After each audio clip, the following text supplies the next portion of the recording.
కర్నూలు జిల్లా ఎమ్మిగనూరులో శ్రీ నీలకంఠేశ్వర స్వామి రథోత్సవం వేలాది మంది భక్తుల హరిఓం హర నినాదాల నడుమ కన్నుల పండుగగా సాగింది. ప్రతి సంవత్సరం పుష్యమాసంలో పార్వతీ పరమేశ్వరుల కళ్యాణం నిర్వహించడం ఇక్కడ సాంప్రదాయం. 300 ఏళ్లుగా సాగుతున్న ఈ సాంప్రదాయం ఈ ఏడు కూడా వేద పండితుల మంత్రోచ్చరణల మధ్య అంగరంగ వైభవంగా సాగింది. కళ్యాణ మహోత్సవంలో భాగంగా వరుడు పరమేశ్వరుడి తరపున గడిగే వంశస్థులు, వధువు పార్వతీ తరపున బండా వంశస్థులు, మధ్యవర్తులుగా మాచాని వంశస్థులు సహా మరో 21 గోత్రాల వారు కళ్యాణం జరిపించారు.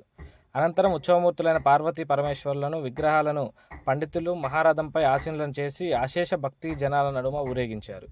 ఈ సంవత్సరం రథోత్సవంపై డ్రోన్ కెమెరాలతో పూలు వేయడం అందరిని ఎంతగానో ఆకట్టుకుంది. రథోత్సవంలో గురవయ్యల నాట్య ప్రదర్శన ఆకట్టుకుంది. నీలకంఠుడి కళ్యాణోత్సవాన్ని కనులారా చూడడానికి ఆంధ్ర, తెలంగాణ, కర్ణాటక, మహారాష్ట్ర నుంచి భక్తులు భారీగా తరలివచ్చారు. ఎలాంటి అవాంఛనీయ సంఘటనలు జరగకుండా పోలీసులు భారీ బందోబస్తు ఏర్పాటు చేశారు. ఈ కార్యక్రమంలో ఎమ్మెల్యే బివి జయనాగేశ్వర రెడ్డి, జిల్లా అధ్యక్షులు గుడిసె కృష్ణమ్మ, మాజీ టీడీపీ జిల్లా అధ్యక్షుడు తిక్కారెడ్డి, మాజీ MP Butta Renuka, Mantralayam TDP in charge Raghavendra Reddy, Dharnireddy, Yemmiganur YCP in charge Rajeev రెడ్డిలు తదితర రాజకీయ నాయకులు పాల్గొన్నారు.